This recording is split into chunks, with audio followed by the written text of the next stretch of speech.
kita bukan pengguna, jadi jangan sok tahu.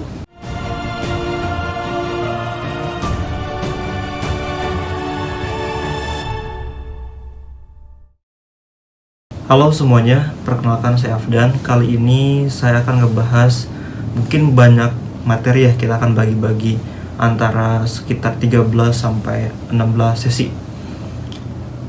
Dan saya peruntukkan video ini adalah untuk para pemula ataupun yang mau menjadi seorang UI UX designer. Mungkin ada keterbatasan terkait pendidikan, terkait dengan uang ataupun bootcamp yang berbayar-bayar, mungkin belum mampu. Saya akan membagikan ataupun men-sharing materi-materi di UI UX. Bagi yang meminat, silahkan untuk mengikuti video ini sampai akhir, yaitu dari sesi 1 hingga sekitar sesi 16. Dan materi-materi sendiri itu akan dimulai dari fundamental. Untuk kali ini kita akan membahas fundamental. Nanti ada beberapa yang kita akan bahas terkait metodologi dan segala macamnya.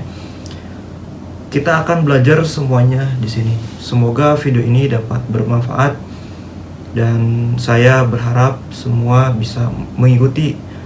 Dan jika misalkan nanti ada kebutuhan ataupun terkait mau tanya-tanya terkait di UI UX sendiri, bisa di kolom komentar ataupun nanti yang akan saya bagikan nomornya ya. Bagikan saya nomornya di dalam presentasi ataupun sharing hari ini. Baik, kita kali ini akan masuk ke materi UI UX fundamental ataupun fundamental yang akan dipegang teguh oleh seorang UI UX. Sebelum kita lebih jauh, kita akan perkenalkan diri. Perkenalkan, nama saya Afdan ya. Untuk alamat email, kalau misalkan kalian ada mau butuh terkait misalkan di review desainnya ataupun segala macam, bisa ke email saya. Nanti saya akan coba untuk balas dan juga untuk review. Untuk nomor handphone saya sudah cantumkan. Terkait pengalaman sendiri, saya mempunyai di beberapa industri ya. Pertama itu ada agensi, lalu sebelumnya saya juga pernah di e-commerce, di insurance, sampai di perbankan. Untuk materi kali ini saya ada 4 yang akan kita bahas di bagian fundamental ini. Outline-nya pertama adalah pentingnya fundamental dan prinsipnya bagaimana. Lalu framework biasanya akan digunakan ataupun yang digunakan oleh seorang desainer UI UX. Yang selanjutnya, gimana sih kehidupannya seorang UI UX itu sendiri. Yang terakhir itu ada roadmap di desainer. Baik, untuk hal yang pertama ataupun pentingnya fundamental dan prinsipnya, pada dasarnya sebenarnya banyak sekali terkait fundamental, tergantung apa yang diambil. Contohnya misalkan referensi yang diambil. Kalau secara umum sih ada 3 ya. Yang pertama itu terkait pengguna sendiri. Jadi kalian harus mempelajari tentang kebutuhan pengguna itu bagaimana, perilaku dan juga motivasi orang itu menggunakan. Kita juga menciptakan sebuah user experience atau pengalaman pengguna yang baik. Selanjutnya ada konteks penggunaan. Jadi ini lebih pada faktor yang mempengaruhi bagaimana sih sebenarnya si pengguna itu berinteraksi dengan produk ataupun layanan kita. Yang terakhir itu ada desain berbasis pengetahuan, yang artinya kita harus menekankan pada pemahaman bagaimana pengguna itu menggunakan produk kita. Jadi balik lagi saya bilang fundamentalnya banyak, cuman kita persingkat ataupun kita persempit jadi 3 yang perlu kalian ketahui. Terkait prinsipnya sendiri itu ada 4. Yang pertama itu terkait konsistensi. Jadi konsistensi ini bisa mencakup pada tata letak, icon, layout segala macam. Makanya nanti dibutuhkanlah desain sistem yang lebih baik supaya menjaga konsistensi tersebut ya. Yang selanjutnya ada kesederhanaan.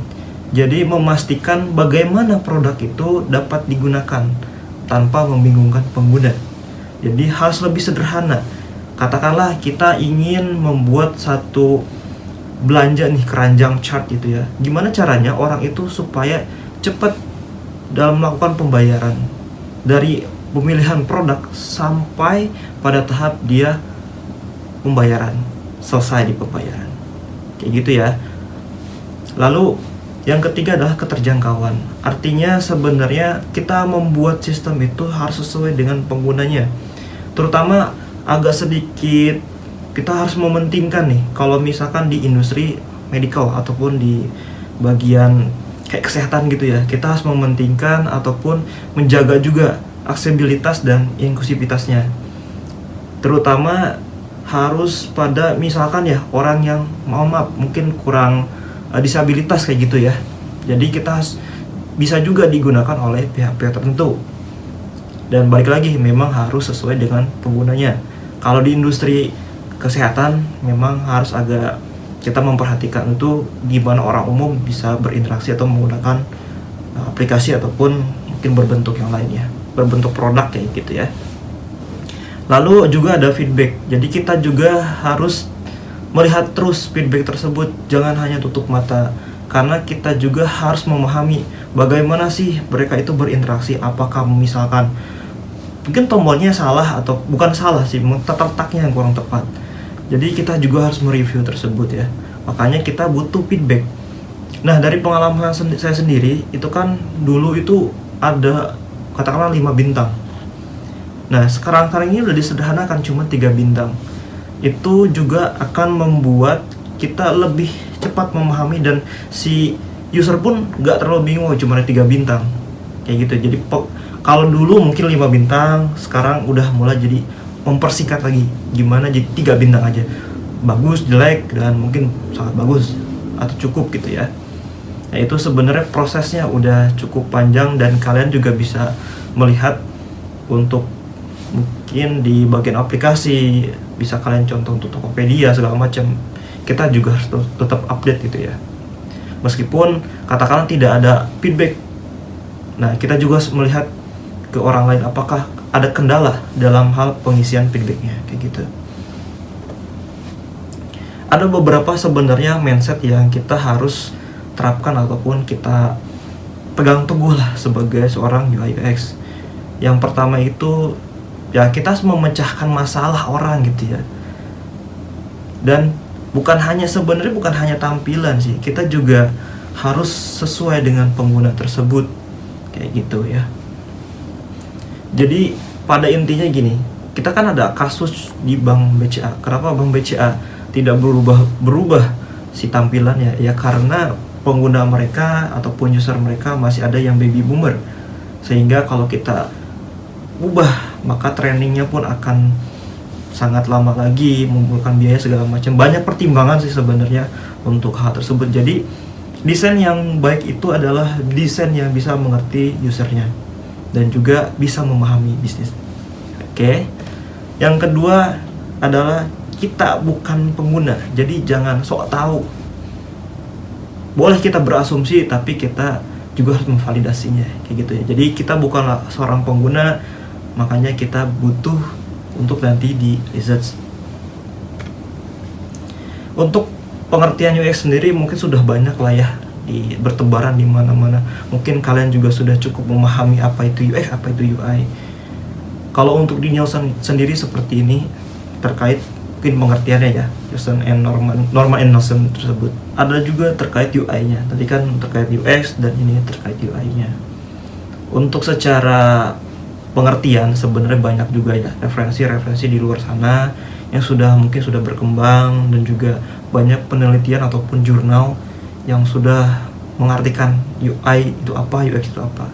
Baik lagi kalau misalkan kalian di dunia pendidikan atau misalkan ada skripsi gitu ya, memang harus berpatokan apa yang kalian menjadikan rujukan terkait pengertian tersebut. Nah, secara mendasar sebenarnya apa sih itu UI, apa itu UX? Jadi UX sendiri ini lebih pada pengalaman pengguna ya untuk UX itu sendiri, dan untuk UI itu lebih kepada visual. Jadi orang UX itu harus memahami ataupun mengetahui kira-kira gimana nih terkait usernya, dan untuk UI-nya sendiri men-solve di bagian visualisasinya. Tadi kayak tata letak, warnanya segala macam, yaitu yang akan mempengaruhi psikologi kayak gitu ya. Secara umum memang seperti itu. Untuk UX adalah di bagian experience-nya ataupun empatinya kita kepada user, sedangkan UI-nya adalah kepada tahap gimana sih memahaminya secara visual kayak gitu ya. Nah, kita juga harus bisa memberikan rancangan yang baik dan juga memberikan solusi yang baik lah. Makanya desain yang benar dan juga kita harus membuat yang benar. Lalu kita ke bagian framework di UI UX. Sebenarnya banyak sekali framework yang sudah berkembang ya untuk saat ini. Namun yang umumnya biasanya dipakai itu ada design thinking, ada design sprint, ada lean UX, ada double diamond. Jadi balik lagi sih, biasanya untuk hal yang tadi itu akan digunakan tergantung pada entity si perusahaan itu sendiri kayak gitu ya. Nah, ini contohnya ada design thinking. Design thinking ini mempunyai beberapa section. Yang pertama itu empathy, lalu define, ideate, prototype, dan testing. Nanti akan lebih dalamnya kita akan bahas di video-video selanjutnya. Tapi sebagai introduction, saya akan memberikan gambaran bahwa empati ini lebih pada kita memahami untuk user itu butuhnya apa, segala macamnya kita harus mengetahui itu motivasinya, kebutuhannya apa, bagaimana dia berinteraksi, segala macamnya. Lalu pada tahap define itu kita harus memecahkan masalah. Solusi yang salah itu akan juga memberikan dampak yang sangat signifikan. Contohnya misalkan kita akan memberikan masalah yang salah, ya berarti solusi pun akan salah. Jadi hati-hatilah untuk di tahap tersebut. Lalu kita di tahap selanjutnya itu ada ideate atau kita membuat ide. Kita juga harus memahami nih kira-kira bagaimana idenya supaya memecahkan masalah tersebut. Contohnya misalkan yang kayak tadi nih, kenapa orang-orang tidak mau memberikan penilaian? Apakah memang bintangnya terlalu banyak sehingga kita membingungkan user? Saya bintangnya berapa nih ya gitu ya, yang saya akan berikan. Ya jadi untuk men-solve itu, gimana kalau kita membuat cuman hanya 3 bintang kayak gitu ya. Banyak solusi-solusi yang lain sih sebenarnya dan kasus-kasus yang lain. Mungkin nanti kita akan bahas hal tersebut di video selanjutnya. Lalu pada tahap selanjutnya kita harus memprototype. Jadi kita harus memberikan gambaran kepada pihak-pihak yang berkepentingan. Entah itu misalkan ke product manager ataupun ke lead kita atau ke direksi-direksi yang memang membutuhkan. Orang-orang yang berkepentingan pasti menginginkan ataupun gimana sih secara gambaran visualnya, secara saya bisa berinteraksi kayak gitu. Saya bisa menggunakan dan bisa berinteraksi meskipun itu belum jadi. Itu makanya prototipe itu sangat diperlukan jika kita presentasi di depan orang. Dan prototipe itu juga penting ya. Penting kita untuk memvalidasi yang supaya tidak di kemudian hari tidak ada miss. Untuk selanjutnya kita melakukan testing atau tes ya. Jadi ini supaya yang tadinya prototipe tadi, ide tadi udah menjadi prototipe, kita testing. Apakah si prototipe ini bisa memberikan solusi kepada user ataupun pemangku kepentingan untuk memenuhi ataupun menjawab sebuah pertanyaan ataupun masalah yang dihadapi oleh user kayak gitu ya. Dan itu introduction di bagian design thinking. Mungkin nanti lebih lanjutnya kita akan bahas di video selanjutnya ya. Untuk terkait daily ataupun kehidupan di UI UX sendiri itu tergantung dari perusahaannya. Biasanya kita bagi 2 aja ya. Bagi 2, ada startup sama corporate. Kalau di startup sendiri biasanya kita memegang beberapa project, beberapa PM segala macam, dan kulturnya lebih cepat.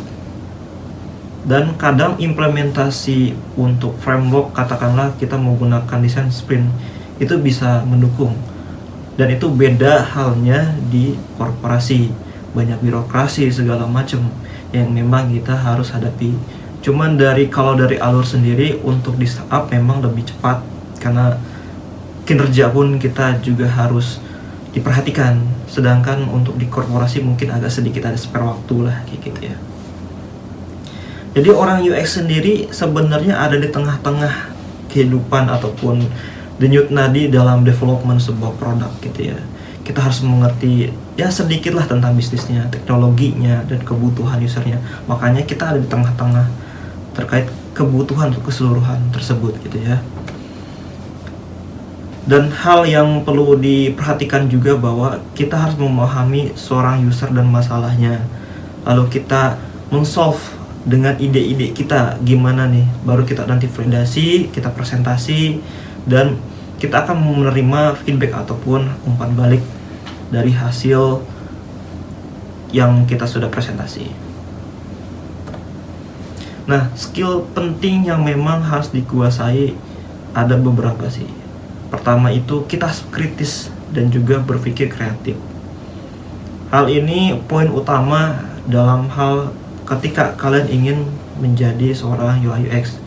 Yang kedua itu kalian bisa empati terhadap kebutuhan usernya. Makanya tadi saya bilang UI UX yang baik ataupun sebuah produk yang baik adalah yang mengerti tentang produk dan juga bisnisnya dan kepentingan bisnisnya gitu ya. Selanjutnya kalian juga harus bisa pintar-pintar berkomunikasi. Contohnya misalkan kalian introvert ya kalian harus berusaha untuk keluar dari zona tersebut. Belajarlah berkomunikasi dengan orang lain. Bukan nggak bisa sebenarnya karena belum kebiasa aja sih. Tapi untuk di UI UX memang kalian harus coba. Meskipun kalian kurang pandai dalam berbicara, kita coba aja. Karena kan kita harus tetap berinteraksi. Karena skill ini penting yang nantinya akan berdampak pada kolaborasi. Kalau komunikasinya jelek kan kita juga sulit untuk berkolaborasi dengan orang gitu ya. Nah, yang kelima ini agak cukup menantang juga ya, karena kita harus bisa bercerita atau storytelling. Gimana sih produk itu kita buat, bagaimana kita memecahkan masalahnya, segala macamnya sampai pada tahap testing dan mungkin nanti launching di bagian developmentnya kayak gitu ya. Dan makanya kita juga harus bisa presentasi kira-kira ini produk sesuai tidak segala macam yang sudah kita dapatkan, baik masalah maupun solusinya. Prosesnya panjang, tapi saya yakin kalian bisa. Sebenarnya ya harus mencoba ya. Kalau untuk skill penting ini memang adalah poin utama yang kalian jika ingin masuk ke UI UX. Untuk desainer roadmap sendiri pada awalnya sebenarnya ini sudah terjadi pada ribuan tahun yang lalu sih. Cuman istilahnya ini baru dipakai oleh Norman and Nelson ya. Oleh mereka jadinya adalah hadir UI UX. Pada tahun 2018 itu juga pertama kali saya diterjun di dunia UI UX juga. Istilahnya masih belum familiar dan juga samar-samar gitu ya. Makanya kalau di zaman 2018 ke bawah itu namanya masih ada yang mungkin web designer ataupun masih gabung di desain grafis untuk UI-nya. Makanya sertifikasi zaman dulu itu masih gabung ke graphic designer kayak gitu ya. Untuk sekarang perkembangannya sudah banyak ya. Yang pertama tuh ada UX designer ya. UX designer ini lebih pada mungkin ke wireframing ya. Tapi balik lagi sih, skupnya tergantung dari perusahaan atau job desk-nya yang dari perusahaan tersebut gitu ya. Bukan saklek bahwa kayak gitu, nggak. Pada intinya flexibility sih. Tapi untuk utamanya seperti itu, kita membuat wireframing dari kebutuhan segala macam, bisa storytelling. Tadi gimana nih si user itu kemana-kemananya kayak gitu ya, roadmap-nya. Makanya itu yang perlu ataupun aktivitas yang perlu direkam oleh si orang UX designer. Untuk UI designer sendiri kan lebih pada visual ya, gimana tampilannya, warna segala macam, konsistensi segala macam, tata letak segala macam itu di UI. Jadi kalau misalkan kalian suka dengan kayak bikin tone, warna segala macam, desain sistem segala macam, misalkan dari typograph segala macam. Nah itu kalian lebih bisa condong ataupun ngambil di UI designer gitu ya.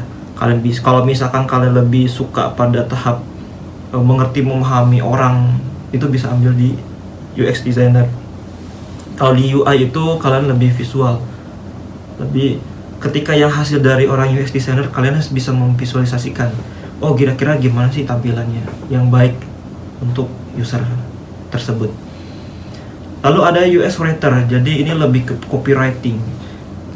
Contohnya misalkan dalam hal tombol beli gitu ya, mungkin kalimatnya kita bisa ganti gitu ya, misalkan dapatkan sekarang ataupun beli sekarang, atau ya kalimat-kalimat yang call to actionnya ataupun ajakannya langsung ke tutup poin, bisa jadi balik lagi sih, kalau misalkan kalian suka dengan dunia copywriting dan juga kalian punya bahwa saya bisa untuk membuat sebuah kalimat yang bagus segala macam, kalian bisa ke UX writer.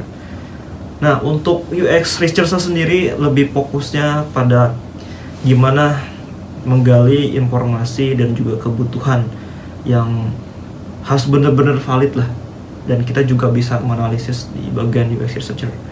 Jadi ini ada sebagian yang mungkin sudah berkembang ya untuk sekarang ini, ada juga mungkin sekarang UX DevOps gitu ya, macam-macam lah untuk sekarang ini perkembangan, dan juga dari pecahan-pecahan ini juga melahirkan banyak lowongan kerja kayak gitu ya. Nah, di dalam jenjang karir sendiri, balik lagi di setiap perusahaan itu masing-masing beda-beda. Ada mungkin dari junior, senior, ada hit, ada lead. Dan ini juga sebenarnya sebagai gambaran aja sih. Ada mungkin yang kalau ini cocoknya ataupun mungkin banyak diimplementasi di startup. Gitu ya, di startup dia ada mulai dari junior. Biasanya untuk sekarang ini ada dimulai dari intern atau associate gitu ya, bisa masuk ke situ. Nanti secara jenjang karir untuk atasnya sebenarnya macam-macam lah, ada misalkan COO ataupun chief of design segala macam, atau head of design lah, itu tergantung penamaan dari sebuah instansi ataupun entitas. Baik lagi sih kalau untuk penamaan ataupun jenjang karir di setiap perusahaan itu beda-beda, tapi secara umum ataupun secara gambaran kalian bisa lihat di presentasi ini.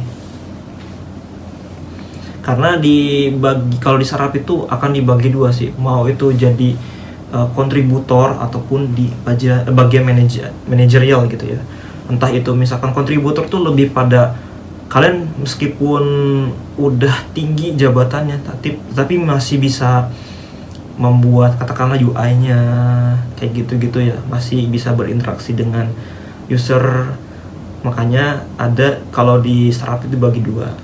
Untuk bagian manajerial itu lebih pada ke kita gimana memanage orang-orang ataupun kita nge-lead orang di bawah kita kayak gitu ya.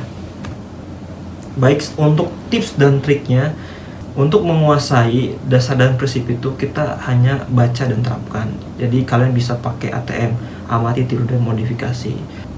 Untuk alat sendiri atau tools sebenarnya banyak sekali ya untuk saat ini. Cuman yang lagi hits ataupun lagi naik itu adalah Figma kayak gitu ya. Kalau dulu banyak lah pakai Adobe XD, ada yang pakai Sketch segala macam. Dan sekarang orang pakai lebih dominan pakai Figma. Pada intinya sebenarnya yang membedakan hanya tata letak kayak gitu sih. Dan mungkin di kemudian hari perkembangan toolsnya akan lebih hebat lagi kayak gitu ya. Untuk terkait tips sendiri juga, kita juga harus mengembangkan hard skill sama soft skill. Jadi saran saya, kalau kalian punya waktu, kalian bisa gabung dengan komunitas ataupun mengikuti kursus-kursus seperti ya yang saya bagikan ini, kalian bisa ikutin kayak gitu ya. Dan jangan lupa kalian untuk membuat portofolio. Ingat ya, sebuah portofolio itu tidaklah sempurna, apalagi di awal kalian untuk gabung menjadi seorang UI UX. Coba aja dulu gitu, itu yang paling penting karena kita mau untuk mencoba. Dan juga sebenarnya kalau bisa kalian carilah mentor-mentor yang mungkin bisa mengupgrade skill kalian, dan teruslah berlatih. Namanya gagal mah ya hal biasalah. Jadi semua itu nggak ada jalan pintas. Mau kalian mau jadi product designer, UI UX, ataupun product development, product management, ya segala macam, atau ya bagian-bagian bidang kerjaan lainnya juga, tetap semuanya kita butuh ketekunan, butuh latihan. Karena balik lagi, tidak ada jalan pintas. Semoga pertemuan ini ataupun video ini dapat memberikan gambaran terhadap kalian apakah ingin masuk ke UI UX atau tidak. Jika ingin masuk bekerja sebagai orang UI UX ataupun product designer, kalian bisa untuk coba mengikuti video ini sampai akhir nanti di sekitar sesi 16 ataupun di sesi 17 kayak gitu ya. Kalau misalkan ada pertanyaan silahkan di kolom komentar. Jika misalkan ada review, butuh review segala macam, mentori segala macam, kalian bisa aja kirim ke email saya akan coba untuk bantu. Saya akan usahakan lah terkait misalkan kalian butuh bantuan, ataupun misalkan kalian juga lagi ngelamar kerja ada tes, kalian bisa untuk kirim ke saya, nanti saya untuk coba bantu. Semoga video ini dapat bermanfaat. Terima kasih yang sudah menonton sampai akhir. Terima kasih.